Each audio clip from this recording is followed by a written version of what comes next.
फूले Ambedkar university बनाना चाहते हैं। अरे कैसे बनाओगे आप फूले अम्बेडकर यूनिवर्सिटी? जब बहन कुमारी मायावती प्रदेश में थी तो गौतम बुद्ध यूनिवर्सिटी बनाने का काम किया। सरकार जब तुम्हारी होती है तो न्याय नहीं होता है, तो सरकार नहीं होती तो न्याय आपके साथ नहीं होता है।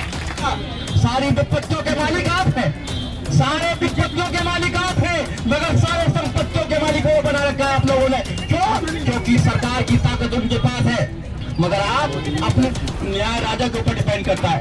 न्याय तो राजा के ऊपर डिपेंड करता है।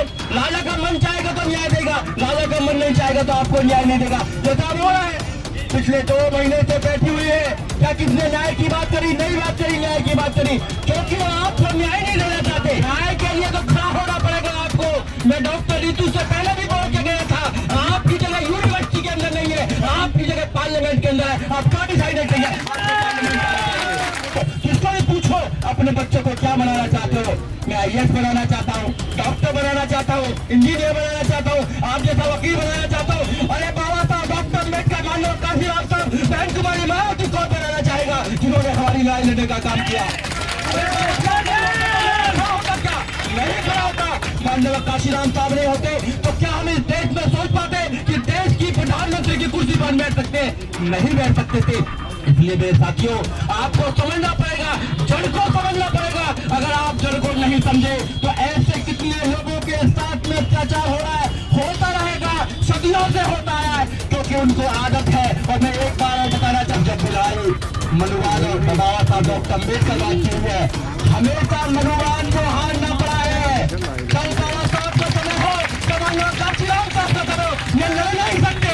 और जो लोग जिद्दी होते हैं, जो लोग जिद्दी होते हैं, वो अपनी लड़ाई जीतते हैं। आपने बाबा साहब डॉक्टर अम्बेडकर को देखा, उन्होंने जिद करी कि मैं हजारों सालों की गुलामी को काट दूंगा, संविधान बनाकर हजारों सालों की गुलामी को काटने का काम किया। मानव काशीराम साहब ने जिद करी कि मैं इस देश के अंदर आपको राजनीतिक सत्ता देकर जाऊंगा, उन्होंने उस चीज को भी स्थापित करने का काम किया। और आज रीतू ने जिद करी है कि मैं प्रशासन को झुका कर रहूंगा, तो आपके सहयोग से प्रशासन झुकेगा, न्याय मिलेगा और सारा कुछ आगे आंदोलन बढ़ेगा।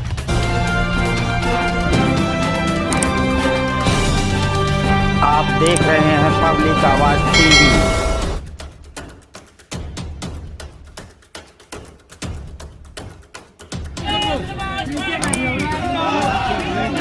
सभी को क्रांतिकारी जय भीम। पीछे से बोला, थोड़ा सा बोला, वकील तो थोड़ा सा नहीं बोलते रहते, ज्यादा बोलते, मगर मैं समय का ध्यान रखूंगा। साथियों, बहुजन समाज पार्टी ने आज समर्थन दिया है और बहुजन समाज पार्टी उस समय से लड़ाई लड़ती आ रही है। आप सब लोगों को पता है, हर समस्या में बहुजन समाज पार्टी सबसे आगे रहती है। मगर कुछ मुद्दे हैं यहाँ पर कि नौकरी नहीं, न्याय चाहिए। कौन देता है न्याय? न्याय सरकार देती है। जब 2007 से लेकर 2012 तक आपकी सरकार थी उत्तर प्रदेश के अंदर, तो आपको न्याय मिला। और लक्ष्मण जी कह रहे थे अभी, ये मनुवादी बना रहे हैं अपने उसको यूनिवर्सिटी को, हम फूले अम्बेडकर यूनिवर्सिटी बनाना चाहते हैं। अरे कैसे बनाओगे आप फूले अम्बेडकर यूनिवर्सिटी? जब बहन कुमारी मायावती प्रदेश में थी तो गौतम बुद्ध यूनिवर्सिटी बनाने का काम किया। सरकार जब तुम्हारी होती है तो न्याय नहीं होता है, तो सरकार नहीं होती तो न्याय आपके साथ नहीं होता है। आपने देखा पूरे देश में जुल्म हो रहा है, पहली बार नहीं हो रहा है। धन्यवाद है रीतू, डॉक्टर रीतू सिंह जो लड़ाई लड़ रही है, वो आज से लड़ाई नहीं लड़ रही है, वो बहुत लंबे समय से लड़ाई लड़ रही है, सीजो फाइटर। और ऐसे लोग उनके साथ लगे हुए हैं जो उनका सपोर्ट कर रहे हैं। ये एक इंसान की लड़ाई नहीं है, ये सब लोगों की लड़ाई है। आपको लड़ना पड़ेगा इसको, मगर इसकी जड़ क्या है? जड़ को आपको समझना पड़ेगा। वो क्यों अपने लोगों को अंदर डालने का काम कर रहे हैं, क्यों वो कैडर को डालने का काम कर रहे हैं? क्योंकि सरकार उनके पास में है। जब तक आप सरकार नहीं बनाएंगे, जब तक आपकी समस्याओं का समाधान नहीं होगा, सारी विपत्तियों के मालिक आप हैं, सारे विपत्तियों के मालिक आप हैं, मगर सारे संपत्तियों के मालिक वो बना रखा है आप लोगों ने। क्यों? क्योंकि सरकार की ताकत उनके पास है, मगर आप अपनी सरकार नहीं बनाएंगे। सब लोग बहन कुमारी मायावती अपने नेताओं पर कटाक्ष करते हैं, मगर काम करने के लिए कोई तैयार नहीं है, उनको अच्छा बनाने के लिए कोई तैयार नहीं है, लोगों को न्याय दिलाने के लिए कोई तैयार नहीं है, अपनी ताकत बनाने के लिए तैयार नहीं है। तो ऐसे बातों से कोई फायदा होने वाला नहीं है। जब तक आप अपनी सरकार नहीं बनाएंगे, आपको न्याय नहीं मिलने वाला। अगर न्याय चाहिए, आपको परमानेंट इलाज चाहिए, तो अपनी सरकार बनानी पड़ेगी सेंटर के अंदर। न्याय राजा के ऊपर डिपेंड करता है। न्याय तो राजा के ऊपर डिपेंड करता है। राजा का मन चाहेगा तो न्याय देगा, राजा का मन नहीं चाहेगा तो आपको न्याय नहीं देगा। जैसा हो रहा है, पिछले 2 महीने से बैठी हुई है, क्या किसने न्याय की बात करी? नहीं बात करी, न्याय की बात करी, क्योंकि वो आपको न्याय नहीं देना चाहते, आपके साथ में शोषण करना चाहते हैं। इसलिए उनसे उम्मीद करें कि न्याय के लिए तो खड़ा होना पड़ेगा आपको। मैं डॉक्टर रितु से पहले भी बोल के गया था, आपकी जगह यूनिवर्सिटी के अंदर नहीं है, आपकी जगह पार्लियामेंट के अंदर है। आप क्यों डिसाइडेड नहीं है? पार्लियामेंट नहीं जाएंगे तो समाज के आवाज कौन उठाने का काम करेगा? आपको जाना होगा, नौजवानों को आना पड़ेगा। जिसको भी पूछो अपने बच्चों को क्या बनाना चाहते हो? मैं IAS बनाना चाहता हूँ, डॉक्टर बनाना चाहता हूँ, इंजीनियर बनाना चाहता हूँ, आप जैसा वकील बनाना चाहता हूँ। अरे बाबा साहब, डॉक्टर अम्बेडकर, मानव काशीराम साहब, बहन कुमारी मायावती कौन बनाना चाहेगा जिन्होंने हमारी न्याय लेने का काम किया? क्या नहीं खड़ा होता? मानव काशीराम साहब नहीं होते तो क्या हम इस देश में सोच पाते कि देश की प्रधानमंत्री की कुर्सी पर बैठ सकते? नहीं बैठ सकते थे। इसलिए मेरे साथियों, आपको समझना पड़ेगा, जड़ को समझना पड़ेगा। अगर आप जड़ को नहीं समझे तो ऐसे कितने लोगों के साथ में अत्याचार हो रहा है, होता रहेगा, सदियों से होता है, क्योंकि उनको आदत है। और मैं एक बार और बताना चाहता हूँ, जब भी लड़ाई मनुवाद और बाबा साहब डॉक्टर अम्बेडकर बात की हुई है, हमेशा मनुवाद को हारना पड़ा है। जब बाबा साहब का समय हो, जब काशीराम साहब का समय हो, ये लड़ नहीं सकते। और जो लोग जिद्दी होते हैं, वो अपनी लड़ाई जीतते हैं। आपने बाबा साहब डॉक्टर अम्बेडकर को देखा, उन्होंने जिद करी कि मैं हजारों सालों की गुलामी को काट दूंगा, संविधान बनाकर हजारों सालों की गुलामी को काटने का काम किया। मानव काशीराम साहब ने जिद करी कि मैं इस देश के अंदर आपको राजनीतिक सत्ता देकर जाऊंगा, उन्होंने उस चीज को भी स्थापित करने का काम किया।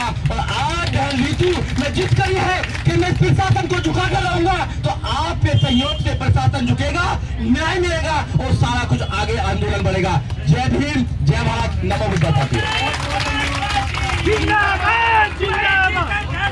अपने मिशन से कॉन्स्टिट्यूशन के नेशनल कन्वीनर प्राचा सर जो supreme court Bahujan Samaj party के टीम के साथ इधर डॉक्टर रितु का समर्थन करने के लिए आए। पहले भी 2 बार हम लोग आए इधर, हमारे साथी लगातार इधर आते रहे और बहुजन समाज पार्टी डॉक्टर रितु के साथ है।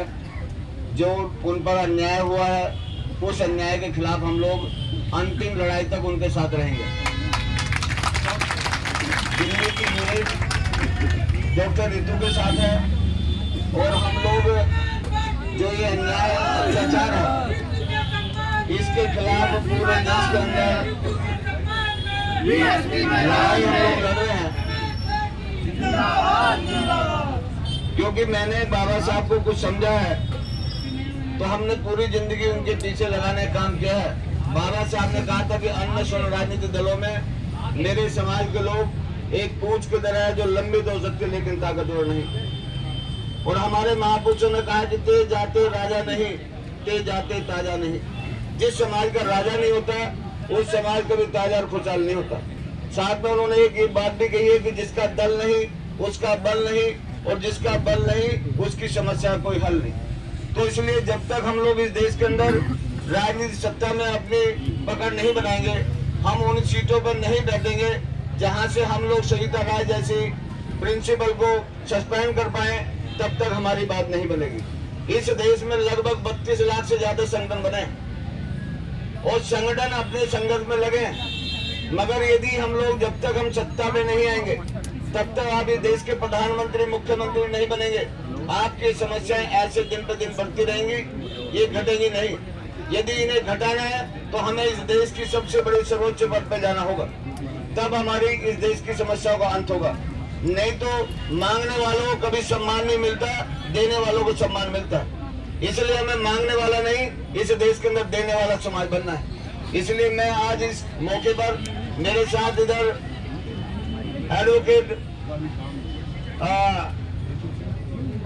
सुजीत सम्राट जी मेरे साथ आए, हमारे केंद्रीय कोऑर्डिनेटर इधर हमारे यहाँ मेरे साथ सुदेश आर्य साथ में आए हैं। इधर हमारे सबसे बुजुर्ग साथी जिन्होंने बाबा साहब को भी देखा, कांसीराम साहब के साथ भी काम किया, आज बहन जी के साथ भी काम कर रहे हैं और हमारे जैसे साथियों के साथ भी काम कर रहे हैं। अजीत गौतम जी इधर भी पहुंचे हैं।